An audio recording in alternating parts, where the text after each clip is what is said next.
एक गांव में एक पुरानी हवेली थी जिसे लोग भूत बांग्ला कहते थे।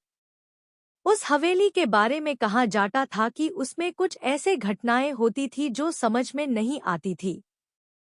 रात को लोग कहते कि उस हवेली से अजीब आवाजें आती है, जैसे कोई रोह रहा हो या फिर कोई चीज़ें गिर रही हो। एक बार रमेश नाम का एक नौजवान उस हवेली के पास से गुजर रहा था।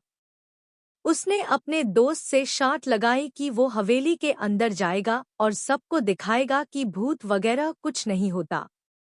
रात को 12 बजे रमेश उस हवेली में घुसा। शुरू में सब ठीक था, लेकिन जैसे ही वो अंदर के कमरे में गया, उसने देखा कि एक पुरानी तस्वीर की आंखें उस पर टिक गए हैं। जैसे ही वो आगे बढ़ा, तस्वीर के अंदर से हल्की सी चीख सुनाई दी।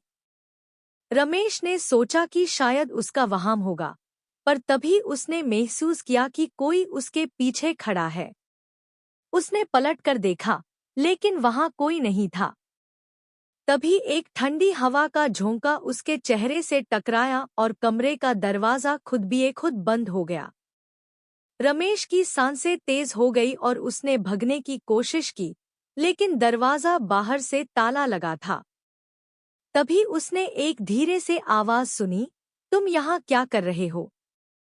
रमेश ने देखा कि एक सेफ साया उसकी तरफ बढ़ रहा था। उसका चेहरा बिल्कुल सेफ और आंखें लाल थी। रमेश ने चीखना चाहा, पर उसकी आवाज ही नहीं निकली।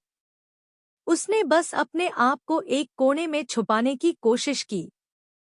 कुछ देर बाद उसकी बेहोशी हो गई।